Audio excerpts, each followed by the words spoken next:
ಕ್ಷೇತ್ರ ಈಗ ರಂಗನ್ನ ಪಡೆದುಕೊಳ್ತಾ ಇದೆ. ಅದರಲ್ಲೂ ಕೂಡ ಮಂಡ್ಯ ಲೋಕಸಭಾ ಅಖಾಡ ಇದೆಯಲ್ಲ, ಅದು ಸಾಕಷ್ಟು ರಂಗನ್ನ ಪಡ್ಕೊಂಡಿರುವಂತದ್ದು. ಈಗ ಬೆಂಗಳೂರಿನಿಂದ ಮಂಡ್ಯದತ್ತ ತೆರಳಿದ್ದಾರೆ ಸಂಸದೆ ಸುಮಲತಾ. ಯಾಕಂದ್ರೆ ಇವತ್ತೆಲ್ಲರ ಚಿತ್ತ ಸುಮಲತಾ ಅವರ ನಿರ್ಧಾರದತ್ತ ನೆಟ್ಟಿದೆ.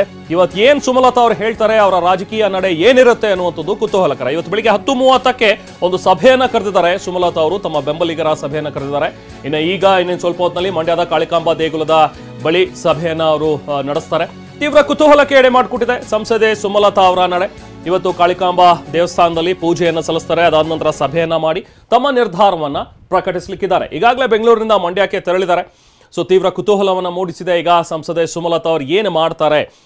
ಮೈತ್ರಿಗೆ ಬೆಂಬಲವನ್ನ ನೀಡ್ತಾರ, ದೋಸ್ತಿಗಳಿಗೆ ತಮ್ಮ ಬೆಂಬಲವನ್ನ ಸೂಚಿಸ್ತಾರ, HD ಕುಮಾರಸ್ವಾಮಿ ಅವರ ಪರ ಅವರು ಕೂಡ ಮತಯಾಚನೆಯನ್ನ ಮಾಡ್ತಾರ, ಅಥವಾ ಸುಮಲತಾ ಅವರು ಪಕ್ಷೇತರವಾಗಿ ಕಣಕ್ಕೆ ಇಳಿತಾರ? ಇದು ಈಗಿರುವಂತಹ ಒಂದು ಪ್ರಶ್ನೆ.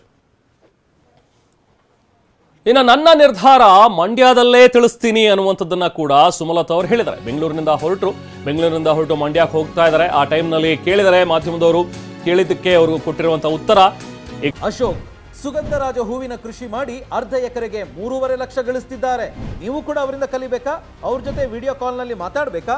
ಈಗಲೇ ಫ್ರೀಡಮ್ ಆಪ್ ಡೌನ್ಲೋಡ್ ಮಾಡಿ. ಈಗ HDK ಚರ್ಚೆ ವಿಚಾರವನ್ನ ಇಟ್ಕೊಂಡೇ ನಾನು ನಿರ್ಧಾರವನ್ನ ಮಾಡ್ತೀನಿ, ಆದ್ರೆ ಇಲ್ಲಿ ಮಾತಾಡಲ್ಲ, ಮಂಡ್ಯದಲ್ಲಿ ತಿಳಿಸ್ತೀನಿ ಅಂತ ಹೇಳಿ ಬೆಂಗಳೂರಿನಲ್ಲಿ ಸಂಸದೆ ಸುಮಲತಾ ಅಂಬರೀಶ್ ಹೇಳಿಕೆ ನೀಡಿದ್ದಾರೆ.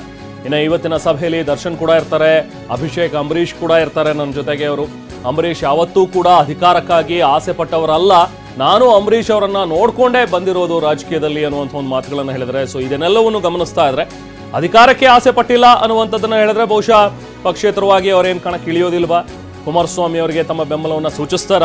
ಈ ರೀತಿಯಾದಂತಹ ಒಂದಷ್ಟು ಚರ್ಚೆಗಳು ಈಗ ಎದ್ದಿವೆ. ಅವೆಲ್ಲವನ್ನು ದೃಷ್ಟಿಯಲ್ಲಿ ಇಟ್ಕೊಂಡೇ ನನ್ನ ಈ ನಿರ್ಧಾರ, ಇವತ್ತಿನ ನಿರ್ಧಾರ.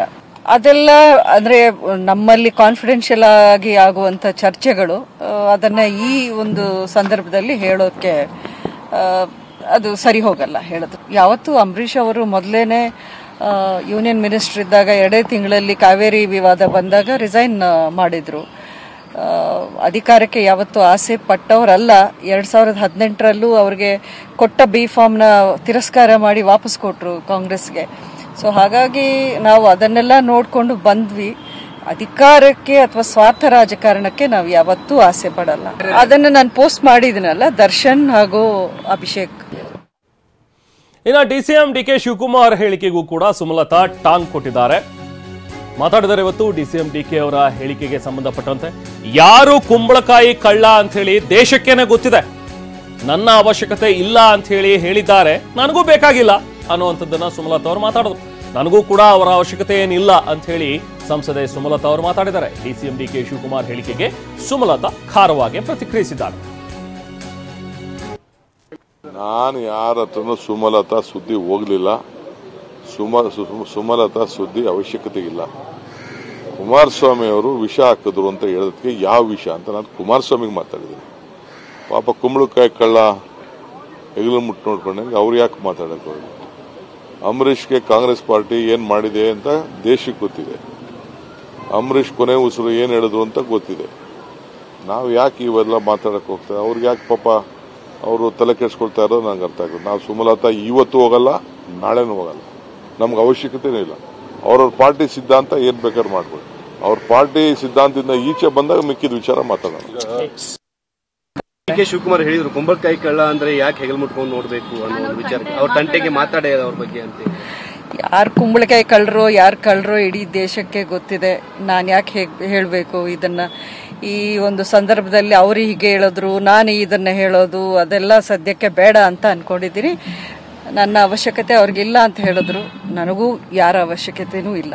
DK ಶಿವಕುಮಾರ್ ಹೇಳಿದ್ರು, ಕುಂಬಳಕಾಯಿ ಕಳ್ಳ ಅಂದ್ರೆ ಯಾಕೆ ಹೆಗಲ್ ಮುಟ್ಕೊಂಡು ನೋಡ್ಬೇಕು ಅನ್ನೋ ವಿಚಾರ ಅವ್ರ ತಂಟೆಗೆ ಮಾತಾಡೋದು ಅವ್ರ ಬಗ್ಗೆ ಅಂತ. ಯಾರು ಕುಂಬಳಕಾಯಿ ಕಳ್ಳರೋ ಇಡೀ ದೇಶಕ್ಕೆ ಗೊತ್ತಿದೆ. ನಾನು ಯಾಕೆ ಹೇಳಬೇಕು ಇದನ್ನ? ಈ ಒಂದು ಸಂದರ್ಭದಲ್ಲಿ ಅವರು ಹೀಗೆ ಹೇಳಿದ್ರು, ನಾನು ಇದನ್ನ ಹೇಳೋದು ಅದೆಲ್ಲ ಸದ್ಯಕ್ಕೆ ಬೇಡ ಅಂತ ಅನ್ಕೊಂಡಿದ್ದೀನಿ. ನನ್ನ ಅವಶ್ಯಕತೆ ಅವ್ರಿಗಿಲ್ಲ ಅಂತ ಹೇಳಿದ್ರು, ನನಗೂ ಯಾರ ಅವಶ್ಯಕತೆನೂ ಇಲ್ಲ. DK ಶಿವಕುಮಾರ್ ಹೇಳಿದ್ರು, ಕುಂಬಳಕಾಯಿ ಕಳ್ಳ ಅಂದ್ರೆ ಯಾಕೆ ಹೆಗಲ್ ಮುಟ್ಕೊಂಡು ನೋಡ್ಬೇಕು ಅನ್ನೋ ವಿಚಾರ ಅವ್ರ ತಂಟೆಗೆ ಮಾತಾಡೋದು ಅವ್ರ ಬಗ್ಗೆ ಅಂತ. ಯಾರು ಕುಂಬಳಕಾಯಿ ಕಳ್ಳರೋ ಇಡೀ ದೇಶಕ್ಕೆ ಗೊತ್ತಿದೆ. ನಾನು ಯಾಕೆ ಹೇಳಬೇಕು ಇದನ್ನ? ಈ ಒಂದು ಸಂದರ್ಭದಲ್ಲಿ ಅವರು ಹೀಗೆ ಹೇಳಿದ್ರು, ನಾನು ಇದನ್ನ ಹೇಳೋದು ಅದೆಲ್ಲ ಸದ್ಯಕ್ಕೆ ಬೇಡ ಅಂತ ಅನ್ಕೊಂಡಿದ್ದೀನಿ. ನನ್ನ ಅವಶ್ಯಕತೆ ಅವ್ರಿಗಿಲ್ಲ ಅಂತ ಹೇಳಿದ್ರು. ನನಗೂ ಯಾರ ಅವಶ್ಯಕತೆನೂ ಇಲ್ಲ. ಡಿ.ಕೆ. ಶಿವಕುಮಾರ್ ಹೇಳಿದ್ರು ಕುಂಬಳಕಾಯಿ ಕಳ್ಳ ಅಂದ್ರೆ ಯಾಕೆ ಹೆಗಲು ಮುಟ್ಕೊಂಡು ನೋಡ್ಬೇಕು ಅನ್ನೋ ಒಂದು ವಿಚಾರಕ್ಕೆ ಅವ್ರ ತಂಟೆಗೆ ಮಾತಾಡಿದ ಅವ್ರ ಬಗ್ಗೆ ಅಂತ. ಯಾರು ಕುಂಬಳಕಾಯಿ ಕಳ್ಳರೋ ಇಡೀ ದೇಶಕ್ಕೆ ಗೊತ್ತಿದೆ. ನಾನು ಯಾಕೆ ಹೇಳಬೇಕು ಇದನ್ನ?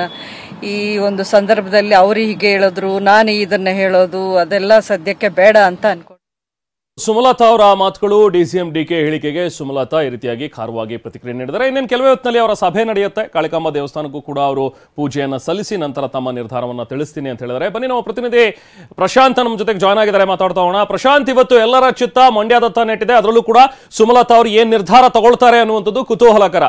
ಸೊ ಬಹುಶಃ ಇವತ್ತು ಮಾತಾಡ್ತಾ ಇರುವಂತಹ ರೀತಿ ನೋಡಿದ್ರೆ ಅಂಬರೀಶ್ ಅವರು ಯಾವತ್ತೂ ಅಧಿಕಾರಕ್ಕಾಗಿ ಆಸೆ ಪಟ್ಟಿಲ್ಲ ಅಥವಾ ನಾನು ಅವರನ್ನ ನೋಡ್ಕೊಂಡು ಬಂದಿದ್ದೀನಿ ಅನ್ನುವಂಥದ್ದು. ಸೊ ಈ ಎಲ್ಲ ಕಾರ್ಯಕರ್ತರು ಬೆಂಬಲಿಗರು ಏನ್ ಹೇಳ್ತಾರೆ ಅದನ್ನ ನಾನು ಕೇಳ್ತೀನಿ. ಸ್ವಾರ್ಥ ರಾಜಕಾರಣ ಮಾಡೋದಿಲ್ಲ, ಸ್ವಾರ್ಥಕ್ಕಾಗಿ ಮಾಡೋದಿಲ್ಲ ಅನ್ನುವಂಥ ಎಲ್ಲ ಹೇಳಿಕೆ ನೋಡ್ತಾ ಇದ್ರೆ ಆಲ್ಮೋಸ್ಟ್ ಏನೋ ಅವರು ಹಿಂದಕ್ಕೆ ಸರಿಯುವಂಥ ಒಂದು ಲಕ್ಷಣಗಳು ಕಾಣಿಸ್ತಾ ಇದೆಯಾ ಕುಮಾರಸ್ವಾಮಿ ಅವರಿಗೆ ಎಲ್ಲೊಂದ್ ಕಡೆ, ಅಥವಾ ಮೈತ್ರಿ ಅಭ್ಯರ್ಥಿಗೆ ಬೆಂಬಲವನ್ನ ಕೊಡ್ತಾರಾ ಅನ್ನುವಂಥದ್ದು ಅನ್ಸುತ್ತೆ. ಬಟ್ ಸ್ಟಿಲ್ ಸುಮಲತಾ ಅವರು ಏನ್ ನಿರ್ಧಾರ ತಗೊಳ್ತಾರೆ ಅದು ಇನ್ನೇನು ಸ್ವಲ್ಪ ಹೊತ್ತಿನಲ್ಲಿ ಗೊತ್ತಾಗಬೇಕು. ಪ್ರಶಾಂತ್, ರೇಮನ್, ನಿಜಕ್ಕೂ ಕೂಡ ಎಲ್ಲರ ಚಿತ್ತ ಸುಮಲತಾ ಅವರ ಹತ್ರ ನೆಟ್ಟಿರುವಂತದ್ದು. ಈಗಾಗಲೇ ಬೆಂಗಳೂರಿನ ನಿವಾಸದಿಂದ ಹೊರಟಿದ್ದಾರೆ. ಇನ್ನೇನು ಕೆಲವೇ ನಿಮಿಷಗಳಲ್ಲೂ ಕೂಡ ಸಭೆ ಆರಂಭ ಆಗುತ್ತೆ. ಮೊದಲಿಗೆ ಮಂಡ್ಯ ಅವರ ನಿವಾಸಕ್ಕೆ ಬರ್ತಾರೆ. ಆನಂತರದಲ್ಲಿ ಕಾಳಿಕಾಂಬ ದೇವಸ್ಥಾನಕ್ಕೆ ತೆರಳಿ ಅಲ್ಲೊಂದು ವಿಶೇಷ ಪೂಜೆಯನ್ನ ಸಲ್ಲಿಸಿ ಆ ನಂತರ ಬೆಂಬಲಿಗರ ಸಭೆಯನ್ನು ಕೂಡ ನಡೆಸ್ತಾರೆ. ಅಲ್ಲಿ ಇವತ್ತು ತಮ್ಮ ಅಂತಿಮ ನಿರ್ಧಾರವನ್ನು ಕೂಡ ಪ್ರಕಟ ಮಾಡ್ತಾರೆ. ಬಹುತೇಕ ಮೈತ್ರಿ ಅಭ್ಯರ್ಥಿಗೆ ಸುಮಲತಾ ಅವರು ಘೋಷಣೆ ಮಾಡೋ ಸಾಧ್ಯತೆಗಳಿವೆ ಅಂತ ಕೂಡ ಹೇಳಾಗ್ತಾ ಇದೆ. ಟಿಕೆಟ್ ಸಿಗದ ಹಿನ್ನೆಲೆಯಲ್ಲಿ ಸಾಕಷ್ಟು ಅಸಮಾಧಾನಗೊಂಡಿದ್ರು. ಆ ನಂತರದಲ್ಲಿ ಅವರ ಮಾತುಕತೆಯನ್ನು ನಡೆಸುವಂಥದ್ದು, ಅವ್ರ ಜೊತೆ ಬಿಜೆಪಿ ವಿಜಯೇಂದ್ರ ಅವರಾಗಿರ್ಬೋದು, ಕುಮಾರಸ್ವಾಮಿ ಅವರು ಕೂಡ ಮನೆಗೆ ತೆರಳಿ ಮಾತುಕತೆಯನ್ನು ನಡೆಸಿದ್ರು.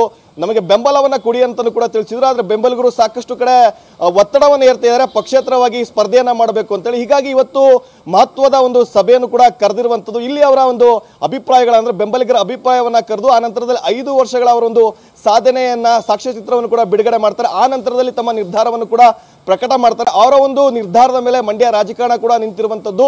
ಸುಮಲತಾ ಅವರು ಕಳೆದ 5 ವರ್ಷಗಳಿಂದಲೂ ಮಂಡ್ಯದಲ್ಲೂ ಕೂಡ ಸಾಕಷ್ಟು ಹೆಸರನ್ನ ಗಳಿಸಿರುವಂತದ್ದು. ಅವರದೇ ಆದಂತಹ ಬೆಂಬಲಿಗರ ಪಡೆ ಇದೆ. ಅಂಬರೀಶ್ ಅವರ ಬೆಂಬಲಿಗರು ಕೂಡ ಇದ್ದಾರೆ. ಹೀಗಾಗಿ ಸುಮಲತಾ ಅವರು ಯಾರಿಗೆ ಬೆಂಬಲವನ್ನ ಕೊಡ್ತಾರೆ ಅನ್ನುವಂತ ನಿರ್ಧಾರದ ಮೇಲೆ ಮಂಡ್ಯ ರಾಜಕಾರಣ ಕೂಡ ನಿಂತಿರುವ ಒಂದು ಕಡೆ ಮೈತ್ರಿ ಅಭ್ಯರ್ಥಿಯಾಗಿ ಕುಮಾರಸ್ವಾಮಿ ಅವರು ಕೂಡ ಸ್ಪರ್ಧೆ ಮಾಡಿದ್ದಾರೆ. ಕುಮಾರಸ್ವಾಮಿ ಅವರು ಕೂಡ ಬೆಂಬಲವನ್ನ ಕೇಳಿದ್ದಾರೆ. ಹೀಗಾಗಿ ಸಾಕಷ್ಟು ಕುತೂಹಲ ಮನೆ ಮಾಡಿದೆ. ಏನನ್ನೆಲ್ಲ ಪ್ರಕಟ ಮಾಡ್ತಾರೆ ಅಂತ ಸಾಕಷ್ಟು ಅವರ ನಿರ್ಧಾರವನ್ನ ಇನ್ನೂ ಕೂಡ ನಿಗೂಢವಾಗಿ ಇಟ್ಟಿರುವಂತದ್ದು. ಮಂಡ್ಯದಲ್ಲೇ ನನ್ನ ಮುಂದಿನ ನಿರ್ಧಾರವನ್ನ ಪ್ರಕಟ ಮಾಡ್ತೀನಿ ಅಂತಾರೆ. ಅವರ ಮಾತುಗಳನ್ನ ಎಲ್ಲೋ ಒಂದ್ ಕಡೆ ಕೇಳ್ತಾ ಇದ್ರೆ ಮೈತ್ರಿ ಅಭ್ಯರ್ಥಿಗೆ ಎಲ್ಲೊಂದ್ ಕಡೆ ಬೆಂಬಲವನ್ನ ಕೊಡ್ತಾರಾ ಅಂದ್ರೆ ಬಿಜೆಪಿ ಮತ್ತೆ ಕುಮಾರಸ್ವಾಮಿ ಅವರು ನಡೆಸಿರುವಂತಹ ಮಾತುಕತೆ ಎಲ್ಲೊಂದ್ ಕಡೆ ಸಂಧಾನ ಸಕ್ಸಸ್ ಆಯ್ತಾ ಅನ್ನೋದು ತಿಳಿದು ಬರ್ತಾ ಇದೆ.